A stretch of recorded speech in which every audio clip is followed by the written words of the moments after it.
Hi, everybody. Welcome to the Santita Jackson Show, the second hour on AM 950 Radio, the voice of progressive Minnesota. I hope that you will meet my morning stars on the Santita Jackson Show YouTube channel. A lot of great conversation, and you should be a part of it. Please like and subscribe there and click the bell so that you can be notified whenever we come on the air. But also, I want you to share the show with at least one person. Everybody, would you do that? Please, please, please share the show with one at least one person, and go to the Santita Jackson and Friends Facebook page. That's where you can find me. And so let's get to it, everybody. Everybody has been thinking that, oh, it was going to be a calm 2024 election season. Oh, nothing of the sort. Has it been exciting or what? Okay, we already know who the nominees are going to be. We haven't known anything, everybody. We don't know what is going on. Nobody does. And I am here for all of it because it really is a sign of the times.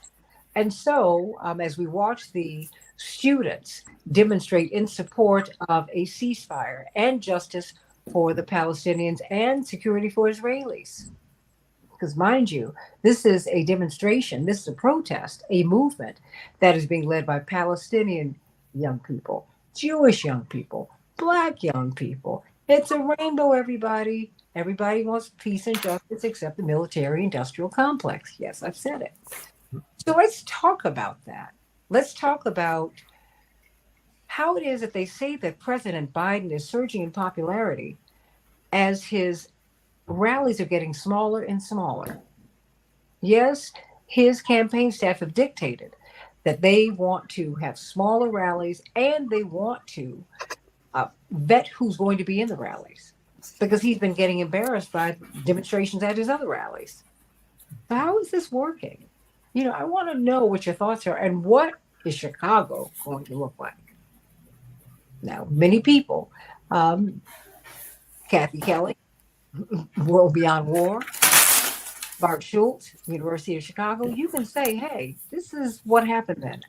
I haven't a clue, but I've heard about it. And I heard it was quite, quite an event. And we read about it. Norman Stockwell, I'm so glad to welcome you to the show from the Progressive Magazine. I'm going to let you start things off, but we are so excited to have this young woman with us. We're holding it down for the ladies. That's right. And I've got Kathy Kelly, of course, I mentioned you from World Beyond War, but I'm so excited to have, is it your organization, the Laura? Yeah, the U.S. Palestinian Community Network. Yeah. United States. It's important. And I think it's important for us to make that distinction because these are Americans. So many of them are Americans. They're not the other. Let's stop othering these young people. They're part of the family.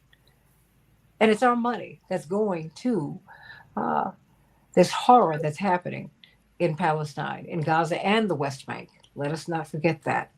They are living under the gun literally in the West Bank today.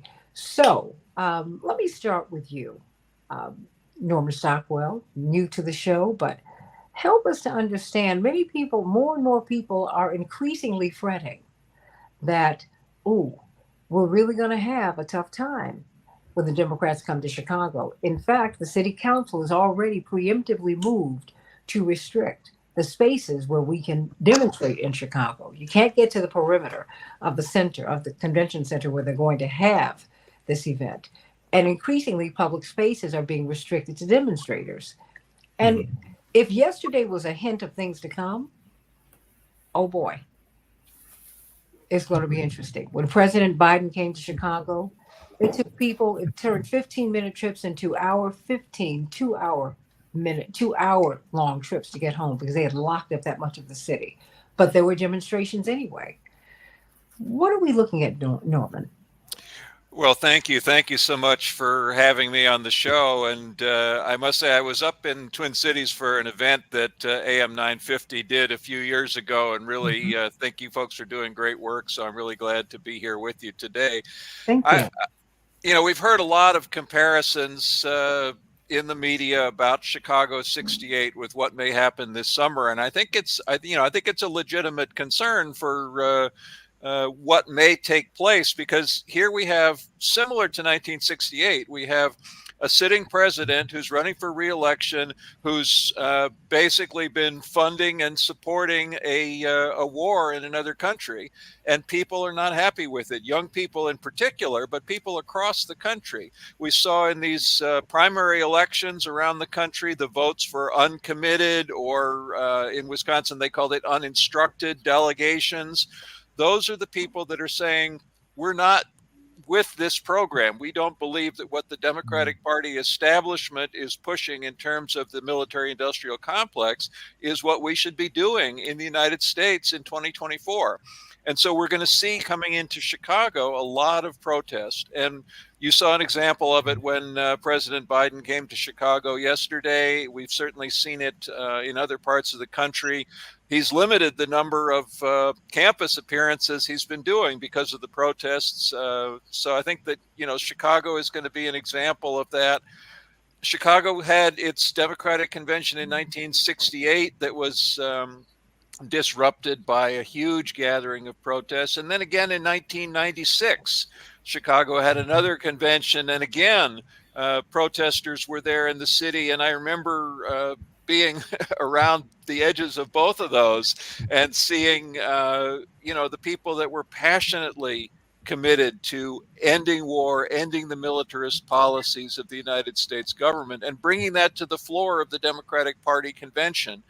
One of the things that these uncommitted and uninstructed delegates have the possibility of doing is influencing the Democratic Party platform. In some states, we've seen 10% or higher voting uncommitted, and those people in several states have delegate seats now at the convention. And so just as we saw in 2016 with the Bernie Sanders delegates having influence on the party platform, I think there's great hope that we're going to see that happen again in Chicago, where the platform can be pushed to the left, can be pushed away from this militarist policy by the people that are there representing the voice for peace. Well, do you think that will happen? Because, these conventions are no longer conventions, right? They used to be places where you would debate the issues on the floor. You could hold things up. Now it's a television show. Well, that's very true. And you also notice that the corporate sponsors of the conventions are sponsoring both of them. These big multinational corporations are sponsoring both the Republicans and the Democrats, because that's where the money is. But by the same token, back in 1948, the convention was decided in the back room with cigar smoking politicians that didn't really listen to the voice of the people at all. And I think that 2016 is a really good example of how people, if they organize, can push. And Senator Sanders himself said in July of 2016 that it was the most progressive platform that the Democratic Party had ever had. And I think that we have a chance to influence that platform again that way if people work together and push this agenda of peace rather than war. Well, it's very interesting. Mr. Stockwell, I want to ask you this before I pivot to you, Ari, because I know that you're running today.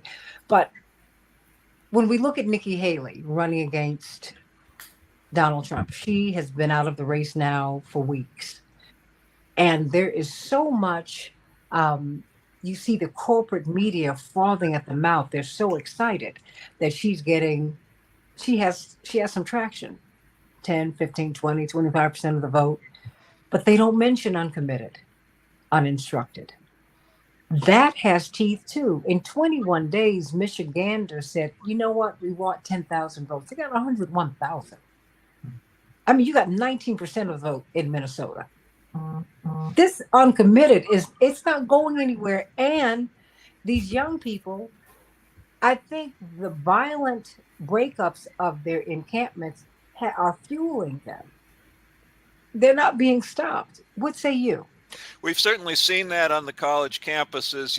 The police have been tearing down these protest encampments, and they're built up again right away. Here in Madison, Wisconsin, where I'm sitting right now, the students had occupied the campus mall, the library mall, for a couple of days, the police came in, tore down all the tents, and within 2 hours, there were new tents back there again. And since then, they've been able to maintain that place. So I think that's what we're seeing in these campuses across the country. The other thing that's worth noting is there's really a differential enforcement. You're seeing Columbia, which has been in the news quite a bit and has done very good work, but you also have CUNY, the City University of New York, where in some cases larger numbers of students were arrested, and yet it's getting much less media attention because those are more the working class students and less the elite students. So I think that's worth noting as well, that these demonstrations in each of these campuses have their own character and their own makeup, and I think we want to acknowledge that. But the one thing they all have in common is people are not satisfied with the idea of the major political parties basically giving a blank check to the Israeli military to kill civilians in Gaza. And that's the thing that people are standing up against. There's a lot of variation of that, but ultimately the message that is coming out from all of these protests is we do not want our dollars to support war and the killing of innocent people. And these young people, interestingly enough, Mr. Stockwell and the whole panel, Ari, they are putting their careers on the line because big alumni, big donors to these big universities have put them on notice. Up at Harvard, they put them on billboards. And they said, look, they removed the young African-American woman who was head of the law students at NYU. They removed her not only from that particular position, she's been told you will not be employed. You are unemployable. That is what these young people are being told. To have a suspension on your record. And look, I've told the story many times. I'm Reverend and Mrs. Jesse Jackson's daughter. My mother and father's stance on the Middle East in 1978 and 79 was very unpopular. And how he survived it, it's God's grace. And because he has been so strong in the Black community. That's the only thing that saved him. And I tell you, my Harvard interview was a train wreck. And they called me. And so this doxing and whatnot, I've seen it. Was I accepted? Sure. Did they ask me if I was willing to, if they wanted to know if I was going to be independent of my father and his politics, which meant, are you going to throw him under the bus? If you want to do that, if you want to be a turncoat on your dad and all that he is standing for, starting with the Palestinians, because it was a Jewish lawyer who was clearly, as we talked, it was very clear where his politics were. I said, okay, no, I'm not willing to do that. And I'm only here because you called, and my father told me I needed to apply here anyway. I got a full scholarship elsewhere, which is where I'm going. I don't want that. But you know what these kids are dealing with now? I mean, they're dealing with it en masse. And that is what is chilling, but I think it's going to be fueling. Norman Stockwell, before I go to you, Ari. I for some reason, these young people, it's not about the money for them. It's about a whole new world, Norman Stockwell. I think you're absolutely right. I think that the young people today are very committed and are willing to risk a lot in order to stand up for justice and to stand up for peace. And that's what we're seeing in these universities all across the country. And that's true of public universities, it's true of private universities, it's true of wealthy students, and it's true of regular working class students as well. That's right. And thank you for pointing out CUNY, because that is the bigger university. And they went right up there, but no cameras followed. I mean, they stayed and then they left because it's not sexy. It's not Columbia. It's not an Ivy. Ari Bloomkatz, what do you expect for Chicago? What do we expect for Chicago? Well, there's a lot. You saw what happened yesterday. I mean, come on, right?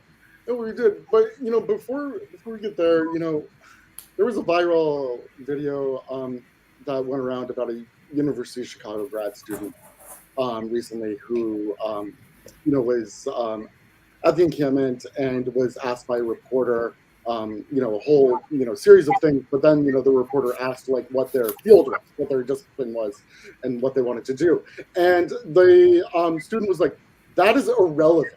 That is absolutely irrelevant to this moment. That is absolutely irrelevant. This is not about my future. This is bigger than my future. This is bigger than all of us right now. And I think like that speaks to a lot of the commitment that Norman's talking about here that we're seeing overall.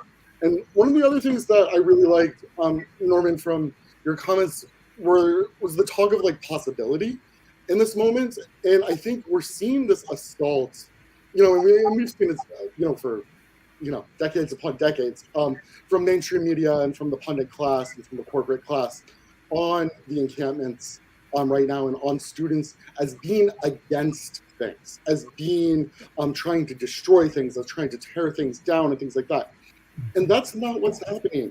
What's happening right now is, absolutely one of the most like beautiful and inspiring things that, I've ever witnessed in my lifetime, which is people who are in the face of incredible odds, incredible despair, incredible death, incredible pain happening right now, are doing things that are inspiring hope, possibility, and change and transformation. And that is like really, really exciting for me. And so what I think in terms of what we're going to see in Chicago, we're getting tons and tons of doom and gloom stuff. We're getting tons and tons of everything's going to burn. We're going to tear everything down. Like it's going to be, there's just going to be clashes and clashes and clashes. And like, sure, there may be like, some issues around that. But what I think we're going to see, and what I hope we're going to see really, is this real possibility in this moment that's represented, yes, absolutely, by the uncommitted campaign and delegates and by that movement, but also by like our broader justice movements right now as well.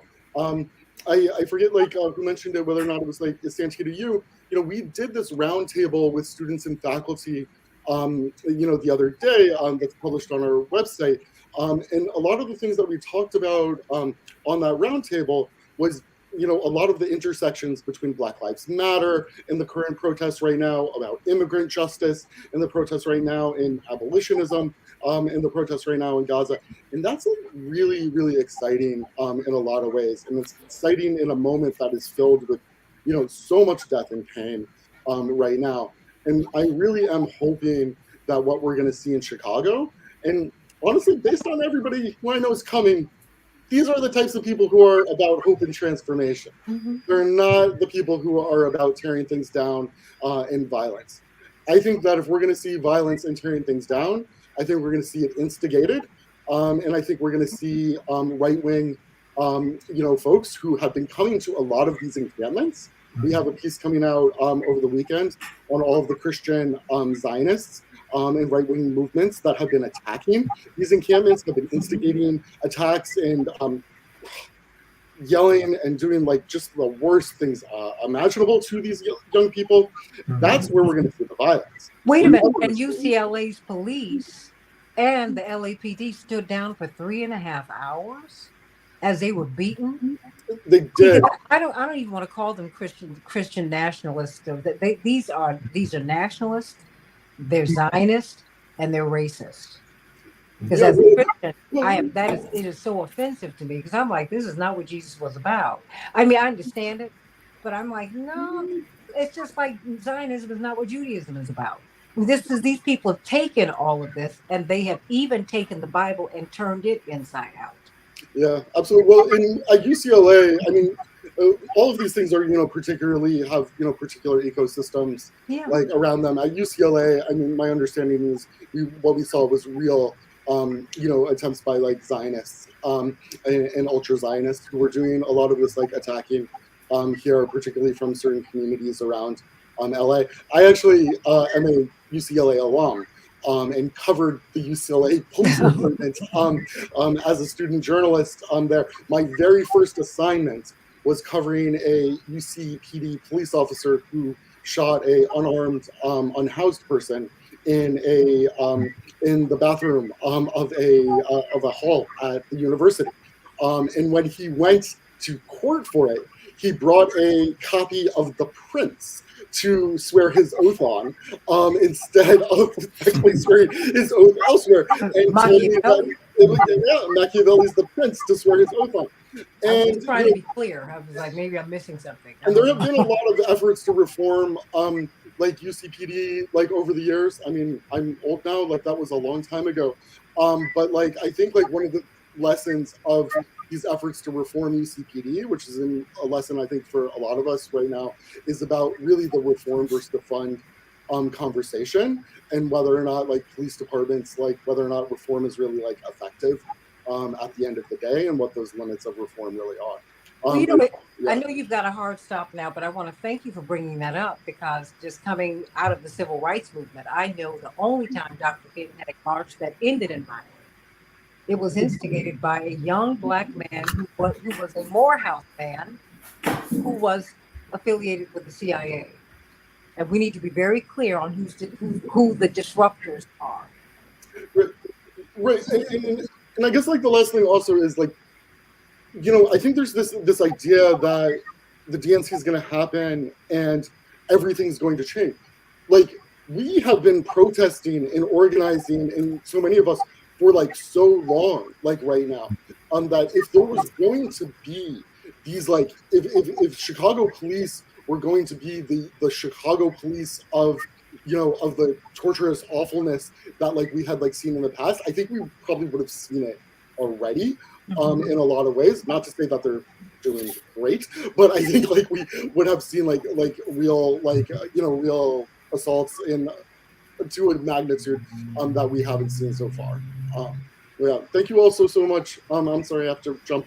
I have to edit a story about how APAC is really going after Jamal Bowman. No, do your thing, and everybody support In These Times magazine, and please support the progressive.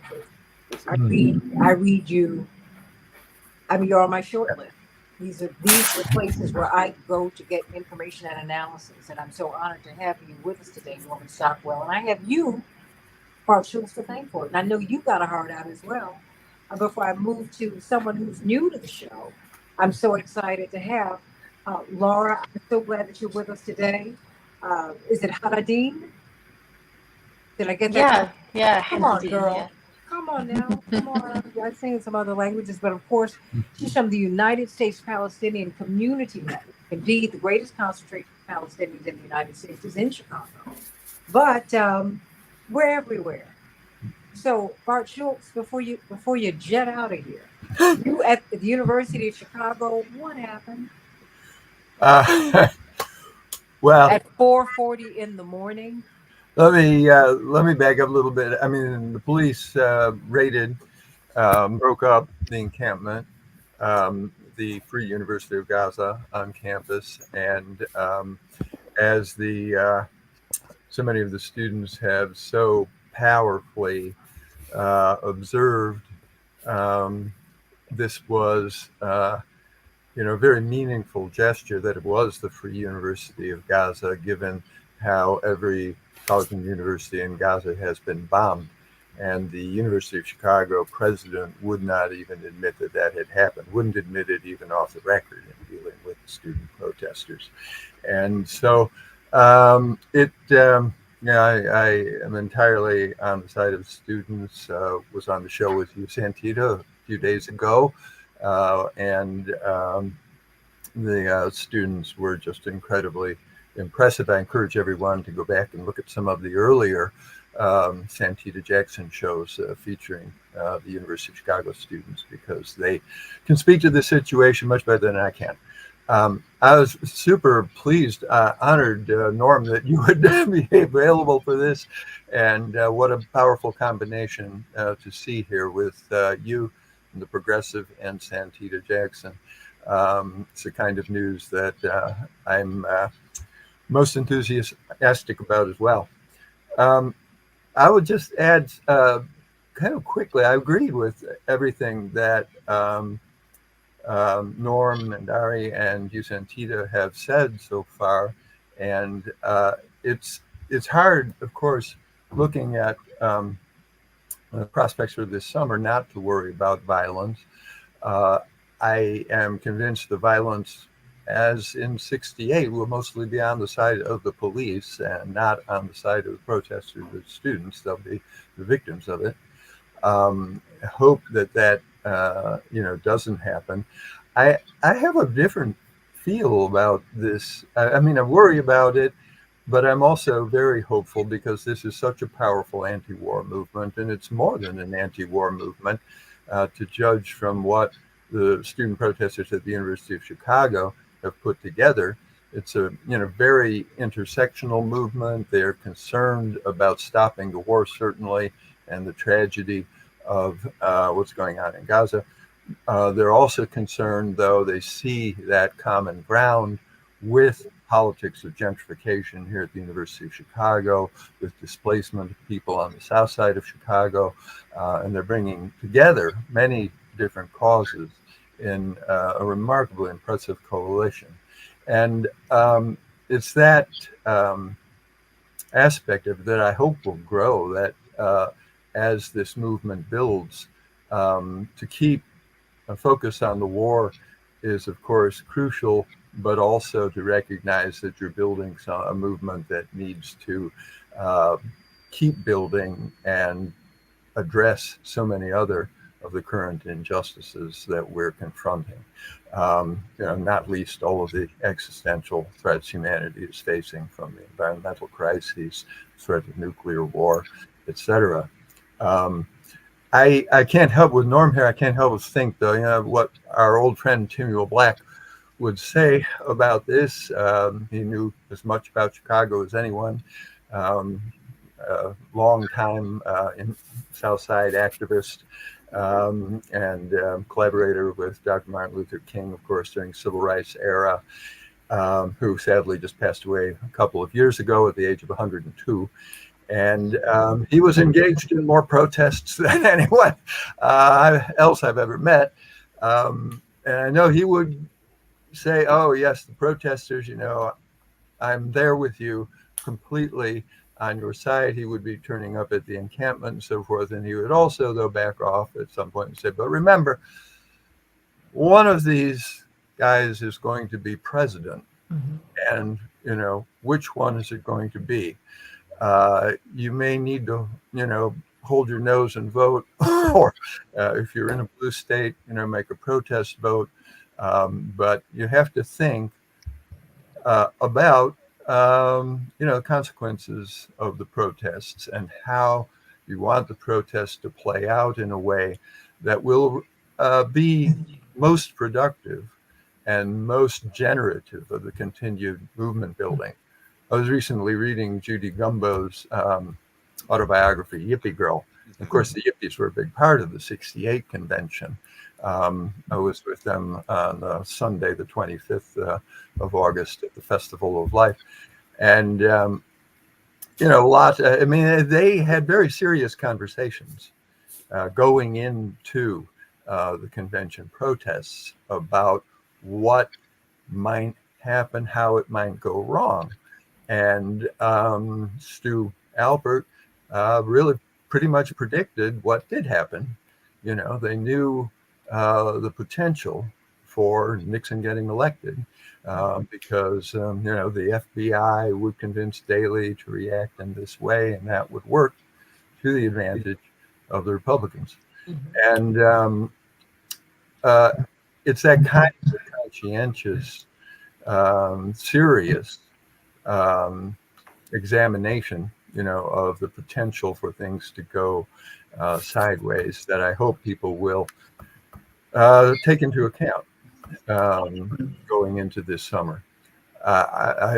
I'll be there with the protesters, but I'll be encouraging people to, even as I cover it. I mean, the yippie in me would urge Joe Biden to come out and protest against his own policies. I'd love to see it.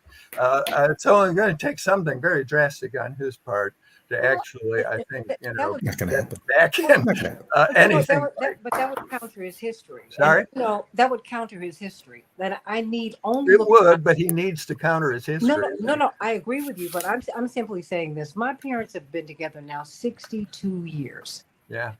And my mother said, let me tell you something. I would never wed someone I could not fight. Mm-hmm. And she said, and I will never again vote for someone I cannot take on. If I may be very honest, I think that was a mistake we made during the Obama years. We were so focused on keeping this one black man in office, and we should have protected him. We left ourselves open. Yeah. That was a mistake. Now, my thing is somebody's going to be president, and whoever becomes president, I'm willing to take you on. I'm not afraid of Trump, and I'm not in bed with Biden. And I'm not afraid of Robert Kennedy. I don't quite know where he is. I mean, I don't get where he is on the Middle East. He's very disappointing. He disappointed me greatly. But I'm just saying, for me, I think that we have to understand about politics 101 is that whoever gets in, you better fight. You better fight. But if Trump gets in there, be an It'll awful be a lot of tough people fight. in jail trying to fight from there. Yeah, that's He's true. already But explained what he's going to do and what he wants to do to colleges and universities, and he means it. But but I saw that with Reagan. When Reagan went in, one of his opening events was in Philadelphia, Mississippi. There's no bus station there. There's no train station there. There's no airport. It's where they killed Goodman, Schwerner, and Cheney. And in 1980, that was frightening. I couldn't even vote then, but I have to tell you, that was frightening. But in that moment, somebody stood up and ran against him and changed American politics and global politics forever. And that's Reverend Jackson and the Rainbow. And I'm saying it's in those moments that you can do something. I'm not going to be afraid of anybody because whatever life serves up to me, I'm with it. Well, I admire that, and everybody needs to practice indeed what you're practicing. I'll just say this in closing. I mean, I think I think this time I don't think we're going to see people nominating a pig for president or some of the things that happened in '68 with the theater. This movement is so impressively serious and so deeply committed that I do really feel I have grounds for hope that it will sustain itself and grow. And so, on that note of qualified optimism, qualified optimism is coming out of seeing the students doing what they're doing. And so, one of the things, if I could just jump in, and I don't want to interrupt you, Bart, because I know you have to go. But it's great. It's great to be on the call with everybody here, because I think that what everybody here represents is the notion that politics is not just about going out and voting once every 4 years. That politics is about building movements all year round. And I think everybody on this call. I mean, I know Kathy for decades, and Santita, I've marched with your father, and I think that the idea that politics is something that we do every day of our lives, and I think that's the message that needs to come out here. Chicago is going to happen, and whatever happens in Chicago is going to happen. But the fact is that the movements that we are all working to build are about much more than one day in November. I agree. So true. Yeah, I agree with that because that's really your voting is the end of the beginning, not the beginning of the end.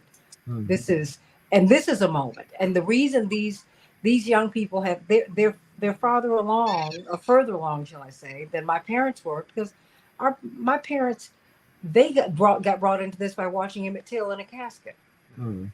So they moved it along with Diane Nash Bevel and James Bevel. James Bevel was born on a plantation. So they just moved. These young people, Laura, you all are moving this along. So now they just got the baton from you, Bart Schultz. That's why you can be out there watching them and guiding them. No, seriously. And that means a lot. We talk to the elders, but we learn an awful lot from the youngers at this point. And I'm going to bow out at this point, but I'll watch the show to hear what the rest of you have to say later. And I'm very sorry to miss your comments here. It's really an honor to be on with such great folks, and so keep up the great work. And I hope I'll see you all again soon. It's like in another day or so. Yeah, maybe. Absolutely. Much love to you. Bart Good to Schultz, you. lecturer in philosophy at the University of Chicago. And boy, do we need that. Kathy Kelly's still with us from World Beyond War. Josh Feinstein, Jewish Voice for Peace Action in Michigan. Of course, he was part of the coalition that delivered that stunning uncommitted vote to us. But you know what? Let's go to this young person. I'm so excited that you're with us today, Lara Hadadine. I mean, because we do need to hear from Palestinians and from people who have Palestinian families in the West Bank and in Gaza. We talk about, folks, we need to speak with you. One of the things that we miss, we continue to, many of us don't know about Rashida Tlaib is that her grandmama lives over there. Wait, y'all, I just buried my grandmothers in 2015 and 2017. I cannot imagine. While she's sitting in the well of the U.S. House of Representatives, her heart breaks every day because every time the phone rings, her heart has got to stop. These people have lost 50, 60, 100, hundreds of family members in one fell swoop, and they can't dig them out. And I want to be graphic with the audience. I want you all to hear that. This is a horror. What's happening in Yemen is a horror. In Darfur, it's a horror. It's got to stop. When you go to Gaza, you smell the stench of dead bodies. And it's a massive undercount. It's massive. And this is an awful thing. And we must fight it. Laura from the United States Palestinian Community Network. Praise the Lord. I'm so glad it's a community network. What do you make of this? What do you make of this moment, you little rabble rouser, you? And I'm glad about that. I think this moment is really exciting for a lot of people. I think what some folks may be forgetting is that these young people are growing up in an environment where they can't afford rent, let alone buy a house. They can't get health care. They can't have access to their medications. In Chicago a few years ago, we saw Rahm Emanuel shut down a mass amount of Chicago public schools, claiming that there was no money for them. These young people are being destroyed by their own country. And that's why I think we see people like Chris at U Chicago, for instance, saying that, like, my career does not matter compared to this. My education getting suspended does not matter compared to any of this. Young people are opening up their eyes and seeing the future that was promised to us, that our parents were able to achieve, is not happening. It's not happening. Even recently. Laura, let me ask you this. Why have you, it's one of the things that is surprising Josh and Kathy Kelly and Mr. Stockwell about listening to these young people is the fact that they are not just it's enough for them to look at Gaza and the West Bank, but they're connected to gentrification and poverty and the things that are happening here. That is because exactly. And that is because the thing about Palestine is that it is able to touch every single topic that people care about.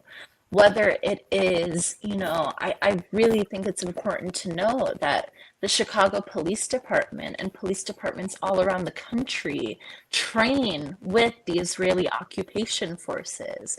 The same people that are brutalizing Gazans and Palestinians every single day in Palestine are training American police officers to brutalize Black and brown people in America. They are destroying everything that they touch, and these students see that. They see how Israel impacts feminism, the environment. It impacts so many things that these students deeply, genuinely care about. And they know that their money is going towards funding that violence and funding the genocide of the Palestinian people. And that is completely and totally unacceptable. Completely and totally unacceptable. I and many other young people refuse to ignore a genocide for $15 an hour. It's ridiculous. It's ridiculous to even ask that of us. It's ridiculous to ask us to care more about capitalism than the maimed bodies of children that we're seeing every single day coming out of Gaza. And I think that is what people like Joe Biden don't understand. At USPCN, we don't do electoral work, but I do think it's worth noting, and something that we have been bringing up often as an organization is the amount of people in Illinois alone that voted uncommitted. I think it was like around 10 to 13% of people. And this is not rare. This is not rare. This is happening all across the country. And Joe Biden has the ability to stop this. There are many people that have said he's trying his best. And unfortunately, I'm here to say he's lying. He is lying to those people. He is not trying his best. We can see that even yesterday, for example. In an attempt to punish Israel, Joe Biden halted, I think, 2,000 pounds of bombs that were supposed to go to Israel. So these last 7-8 months, he has told us that there is nothing he can do. The Democrats have told us that there is nothing they can do. Yet we're seeing, with just the swipe of a pen, he was able to stop thousands of bombs going into Gaza just yesterday. Temporarily, because he and Prime Minister Netanyahu had a conversation, which he said they agreed that, okay, you can breach the Rafah crossing. Yeah, and I think students are so disillusioned with this, knowing that these politicians and these people in power not only do not care about their own individual futures, the future of students, the future of people of color in America, the future of immigrants coming here, but they also do not care about the future of the most marginalized people overseas as well. And who wants to vote for something like that? I'm sorry, but and that's why we're seeing these encampments as so powerful. Students are understanding that this isn't just about Gaza. This isn't just about Palestine. Our struggles are intertwined. They're interconnected. The same things that are funding Israel are funding the things destroying our communities in America. We don't have money for healthcare. People are dying because they can't afford insulin. Yet we can send billions to Israel without a second thought. It's just completely unacceptable. And students and young people are understanding it and realizing it. And I think Joe Biden and other Democrats think everything is going to turn out okay in November.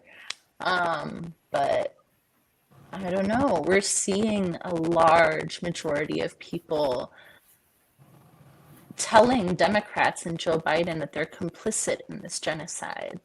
And people are not going to stand for it anymore. Israel is being exposed as the violent, racist, apartheid state that it is. And that is why we're seeing this increased violence also, because they know they're losing. They know it's only a matter of time until Palestine becomes free. The United States Palestinian Community Network, Laura Hadadine. That's what we're fighting for. Miss Kathy Kelly, what's Well, saying? thank you, Laura. I read yesterday that in Rafah, there's one toilet for 850 people, one shower for 3,500 people. And when you think about, decomposing bodies and people being subjugated to bombing and the bereavement, and when those students at Columbia University threw the sheet out the window that said Hinds Hall, I think they gave us a teaching moment and a guidance. They're like our shepherds. Because that little girl, she was a threat to no one. And calumny, the lying that surrounded her final hours is also very instructive. There she was begging, please, will you come and help me? Her cousin, I'm so scared. The tank fire on the audio tape. The little girls being used almost as bait to bring the ambulance crew in. And the ambulance crew was also killed. Still, the Israeli occupying forces were willing to say it wasn't us and to dissemble and lie as though those two little girls or that ambulance crew would be lying. So we've seen an exposure of the truth. And I also think that the people that are in the encampments are likely to have a far greater understanding of refugees after this. Mm-hmm. Because, they're quite vulnerable and they're in a setting where they're taking advantage of the opportunity to form an alternative community. I feel so much respect for the guidelines they've set up, for the ways that they've gone about establishing a tone. So when I say follow the young people, I mean it. Mm-hmm. Why ever in the world would we choose to follow the diseased and often demented and reckless policies that have been guiding the Pentagon and U.S. foreign policy and U.S. economics? We're facing ecological collapse and nuclear annihilation and possible new pandemics. We can't afford this lawless crowd, and they are on a crime spree. So I think the young people have shown again and again and again dignity, enormous capacity to be articulate and strong. And as I think it was Chris Lara said to the police, you don't have to follow orders, and we're not going to follow orders, not when the orders are genocidal.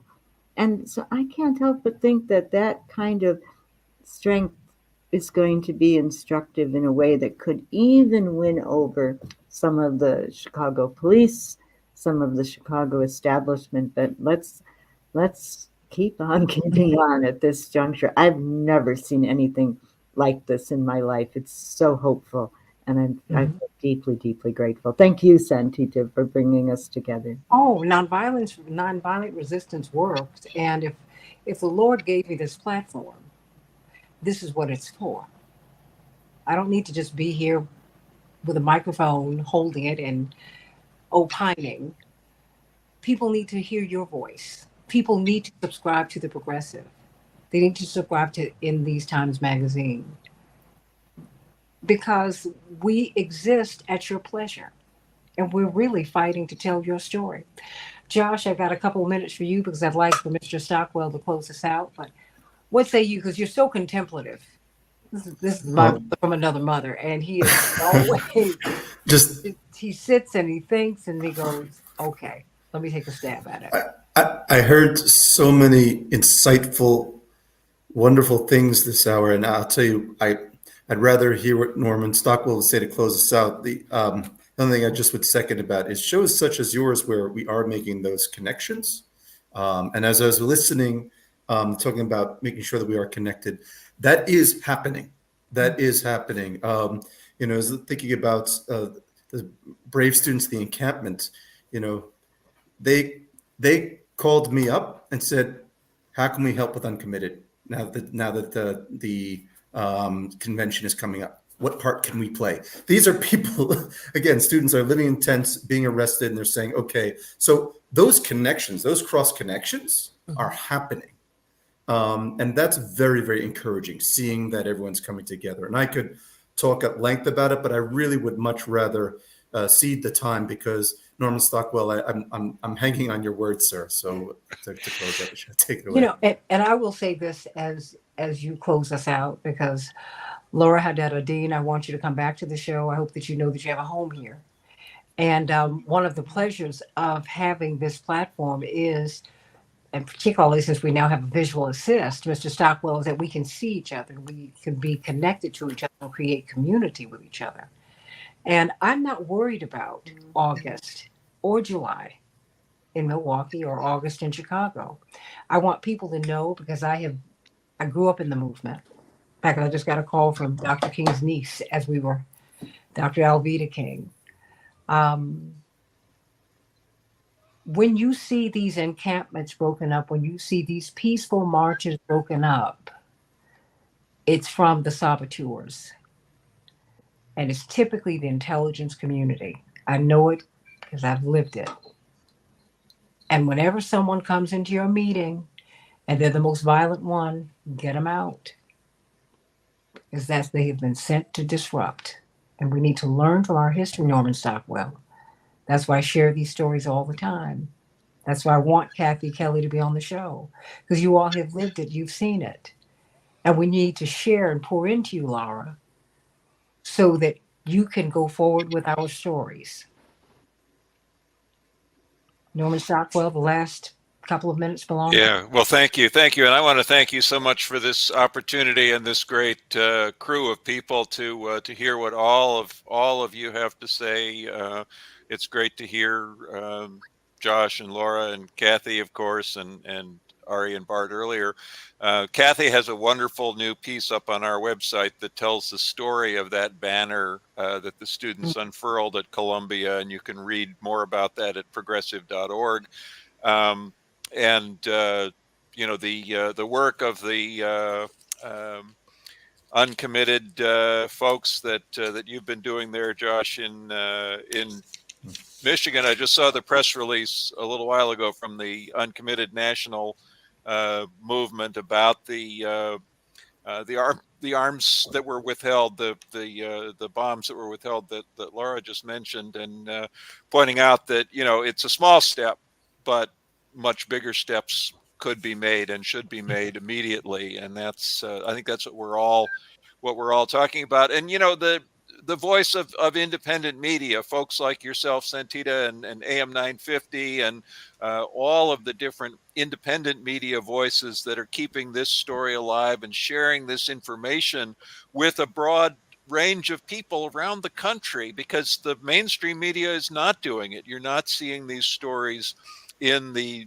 mainstream media. What you're seeing is alternative media like this that are coming forward, bringing together guests like this and telling these stories and sharing this information, helping people become informed and involved in the work to build this movement for peace and justice.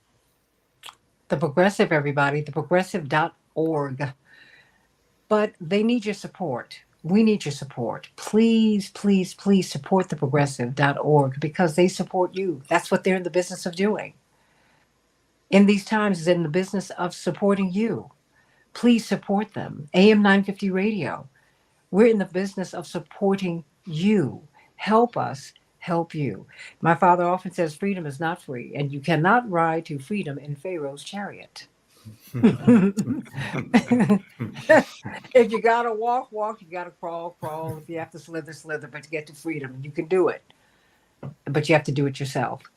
And oh, what a wonderful feeling it is. Norman Stockwell, thank you so much for the work that you have been doing. And thank you very for much. honoring us with your presence today. Well, Laura, I thank you for honoring us with your presence today. You and the United States Palestinian Community Network. We're all part of that network. My dear daughter, because you're young enough to be my child. Joshua Feinstein, my brother. I guess he's your uncle. Jewish Boys for Peace. That's the kind of family I create, honey. Jewish Boys for Peace, Michigan, and George Action. And then, of course, this is your aunt, Kathy Kelly, and now you got a new uncle in Norman Stockwell. There you go. That's what we're building here. I love to build a multicultural family, honestly. Well, you got it, and you're going to have lox and ham hocks. How about that? I'm Santita Jackson. I love you, everybody.